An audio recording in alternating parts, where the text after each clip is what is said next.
It's been too long, hasn't it? Yeah, what's it been, like 4 or 5 days since we had a real video out? Now, I bet you're wondering where I've been and what I've been up to. I don't know how many of you read my community posts, but I did kind of, at the beginning of the week, do kind of a post about, obviously I'm not going to be posting for a while. Saying that, it's kind of finals week and I had some final projects that I need to finish, which I did finish today. I know, crazy, right? School projects kind of have a history on my channel in a way. The very first video that I did on my channel, Smoke That Dope, was actually a school project. And I believe I have 2 other projects that I did as well. But who would I be not to share it with you guys? 2 of the final projects that I did are actually videos. I know, with Susan's expectations and everything, some damage has been done. But not as bad as I thought it would be, to be perfectly honest. So we do have a Madonna video tomorrow, if that's what you're into. But yeah, I'm gonna show you these 2 projects that I made. One of them is for a museum studies class, and it's about this haunted artifact, this haunted painting called the Anguished Man. And if you've ever heard about like haunted paintings, that's definitely one you've probably heard of. Real scary stuff. Get ready for that one. And then the other one is I did it on Lastman, which is the Mondo cartoon, and I compared that to Joseph Campbell's Hero's Journey. Y'all are not gonna know what that is. I didn't know what that was. That's kind of for an English class. It's English, but not really English. I don't really know how to describe that class.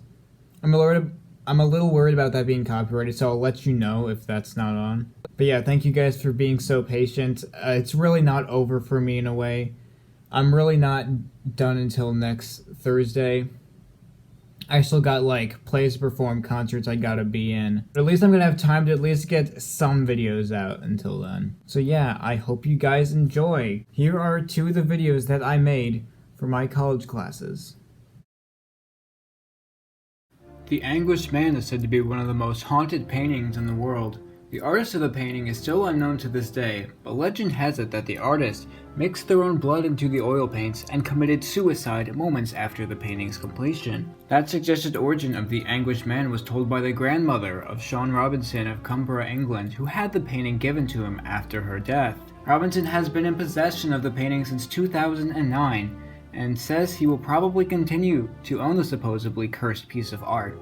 Robinson's grandmother had believed it to be possessed by the spirit of the deceased artist. She locked it away in her attic after hearing moaning and crying around the painting's presence. This is the brief story of that painting, The Anguished Man. I would describe the painting as a man with reddish-orange skin with a blue background.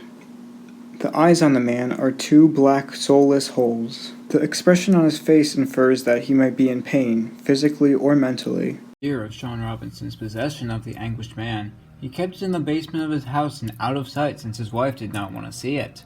A flood occurred in the basement over the next year, where the painting was moved to a bedroom in the Robinsons' house. Robinson and his family claimed to have heard the same moaning and crying the grandmother had heard, and other supernatural occurrences started to happen. Robinson's son said he was pushed down the stairs by the spirit that possessed the painting. His wife said that the spirit stroked her hair, and everyone in the family reported to see a shadow of the spirit lurking in the halls. Since Robinson was now certain that the Anguished Man was cursed, that following year he set up a camera to catch up any supernatural occurrences that happened in the same room as the painting. On February 16, 2011, a video was uploaded to YouTube titled Ghost Activity Caught on Tape, Haunted Painting, The Anguished Man. The footage was recorded overnight for 8 hours to see if anything supernatural would occur. In the 8 hours, 2 significant events occurred. Firstly, the door to the bedroom closed completely by itself, with no air draft or anything natural to have closed it. Secondly, the painting both audibly and visually can be observed as scraping down the wall where it lay, once again with no outside force.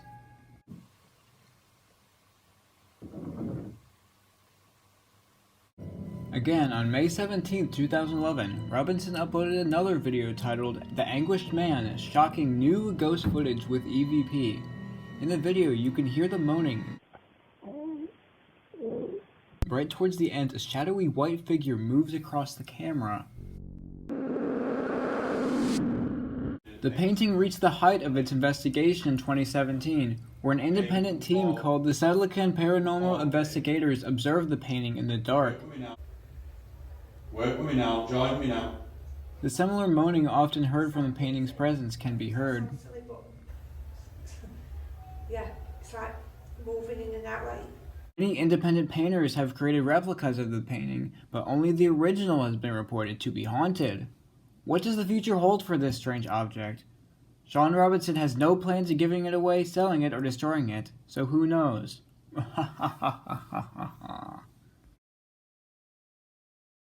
Lastman was originally a French graphic novel series written by Bastien Vives and Yves Birel, drawn by Bastien Vives and Michel Sanleville, published in March of 2013. However, the graphic novel series is not what we're going to be talking about.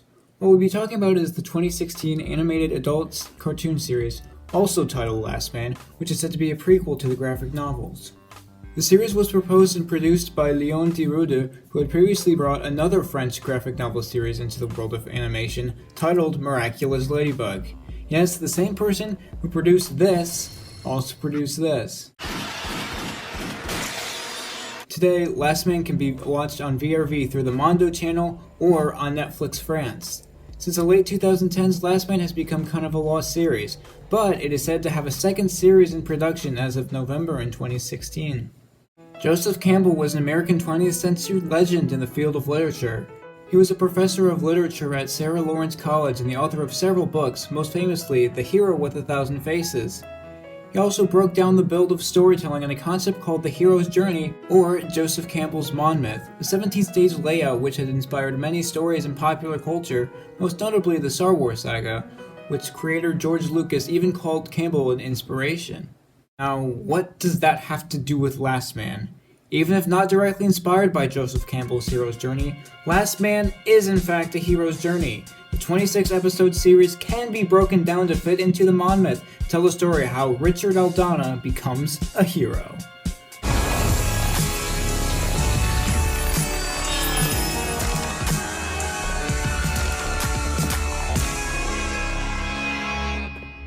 In some variations, before the first stage of Joseph Campbell's hero's journey, there is an introduction to the world that the story takes place in, called The Ordinary World, a stage 0 in a way. After hearing a dialogue with important information later in the story, Legend of the Valley of the Kings, we meet our protagonist, Richard Aldana. If you can't already tell by the location he begins in Paxtown, the actions he takes, the scene that comes right after, I find you a cushy job, and you get fired on the first night by decking the owner! or even the title of the first episode, Richard certainly does not start out as a hero. He is a sleazy, stubborn, stupid bonehead of a boxer who has a mouth with no filter, He was an asshole. who, although his fists do the talking for him sometimes, he really does have a gift for boxing. The first stage of the hero's journey is called the Call for Adventure, which, funny enough, is an actual phone call. Leading up to the true beginning of the story, Richard's friend and trainer Dave Mackenzie is captured by the villain of the story, Rizal. After Dave is taken away, Richard realizes he left his cell phone behind. That night, thinking about where Dave could be, Richard gets a phone call on Dave's phone, which is from Dave's daughter, Siri. Daddy, can you hear me? Daddy? Siri tells Richard where she thinks Rizal might have her father held hostage. Meanwhile, while Richard tries to make it to the church, Dave refuses to tell Rizal where his daughter Siri is, No. Where is Siri? and Rizal kills him. Richard shows up to the scene of the crime too late, and he breaks the news to Siri. Siri knows that Rizal and his goons, the Order of the Lion, are out to kill her next, so Richard does the first moral thing of the series and rescues Siri. Richard spends the next few days taking Dave's place in a way, where he finds out Dave was involved in the Mafia. And when he finds out Harry, the jerk he punched in the beginning, who's also part of the Mafia, wants to turn Dave's gym into a club, Now, unless you want to work the bowl, I kindly invite you to get the fuck off my construction site. Richard decides he's had enough. He also doesn't want to be Siri's guardian. Just tell them a creepy psychic kid and her creepy psychic dreams helped me track down the one-eyed sociopath who killed my best friend with evil lightning bolts. But don't worry, Mr. Policeman, I lit his ass on fire! He's able to save the side plot of him saving the gym, though, through Richard's ability to win a boxing match against Harry's challenger. But having a pick-off where Dave left, Richard refuses the call. While Richard is fixing the boiler in the gym, he discovers a secret room, where he and Siri discover the supernatural aids of tons of information about Dave's secret life, involving the Mafia and the Order of the Lion. They learn about Eric Rose, a serial killer nicknamed the Heart Snatcher, who Richard contacts to learn more about Dave's killer, Rizal. Rose escapes from prison as a horrifying demon-like creature, and Richard is able to find him and kills him.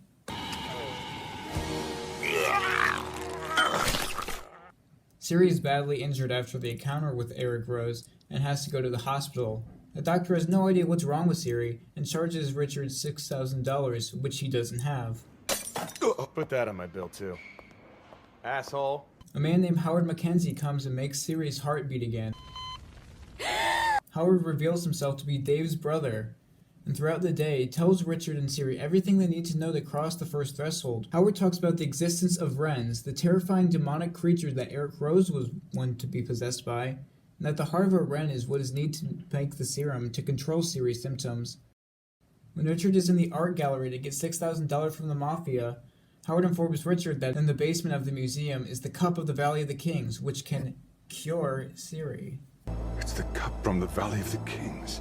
Cup that could save you, Siri. That's our answer. Richard gets into deep trouble at the museum when artist Kaiser Stark stops Richard to have a one-on-one conversation. How would you feel about being a part of my next piece? Sure. Kaiser takes control of Richard's body and reveals himself to be a Wren, where he attempts to add his body to a horrifying exhibit made from real human corpses. Richard is now trapped in what Joseph Campbell described as the belly of the whale. Siri and Howard show up to free Richard, and Richard slays his second Wren. Richard and Howard continue to kill Wrens to make the serum to keep Siri under control, but they know that the only way Siri will be cured is by winning the cup, so they go to the Mafia leader, the Holy Father, to try to get into a boxing tournament to win the cup. The Holy Father explains Richard cannot compete without a partner, so a road of trials is set up. So you see, there's one too many.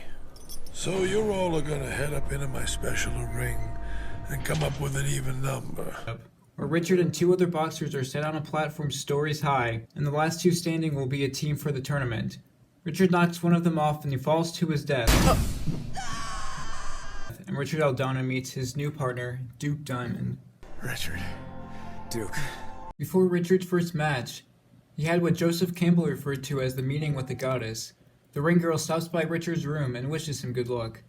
That ring girl is the rising pop star Tommy Katana, who Richard actually bumped into once after leaving the church where Dave was killed, and at the art gallery. Little does Richard know just how important Tommy will be to him during his time participating in the tournament. Right after Richard and Duke win the match, Richard is arrested right in the ring for the murder of Eric Rose. Richard is thrown in jail, but none other than Tommy Katana shows up, tempts Richard to pretend they were a couple so Richard would get attention from the media, and have it on his side to bail him out of jail. Oh, that's right. They always release the serial killers who have girlfriends. That at least helps Richard to have the next boxing match set up still in the maximum security prison.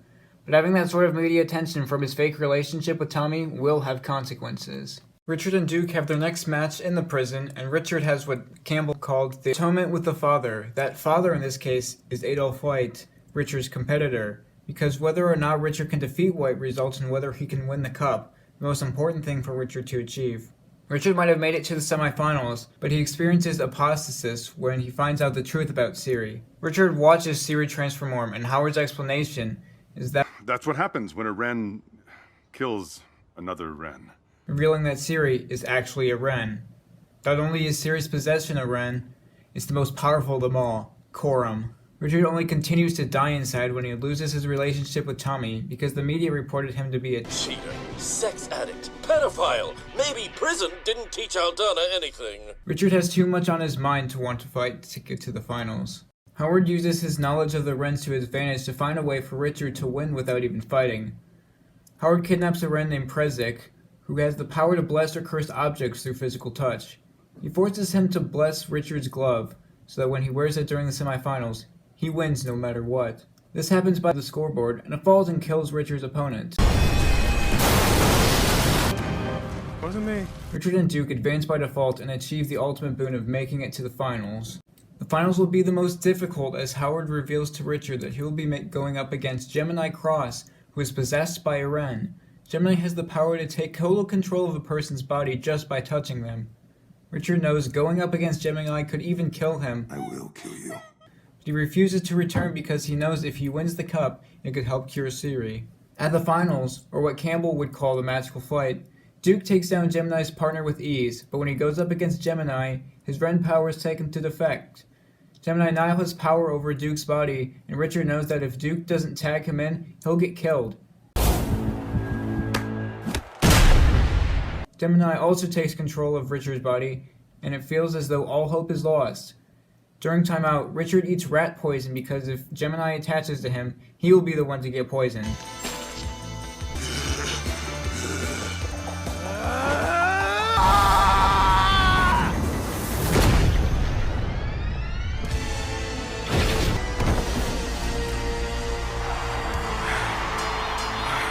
Richard's strategy is successful and wins the tournament.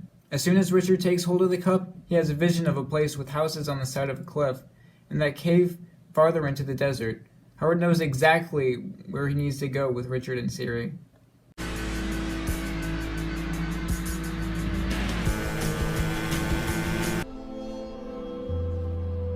Howard sets up a ritual with Siri and the cup, and Richard thinks this will exert quorum from Siri's body. However, that's not the case. Son of a bitch! You've seen what they've become. All those possessed by Wrens need to be put down, Richard. If she has to die, better to die for a greater purpose. Turns out Howard knew it wouldn't cure Siri, but it would open up the portal to the Valley of the Kings, the only thing Howard ever cared about. He abandons Richard and leaves Siri to be overpowered by Quorum. The ritual has allowed Quorum to transform and completely conquer Siri. Richard wants to save Siri, but Siri tells Richard how to kill Quorum, but tells Richard she can't be saved. But she can save Richard from Quorum and Rizal, who had followed Richard's party to beat Howard to the portal. Richard catches Quorum in his own trap, which causes Quorum to descend back into the Valley of the Kings.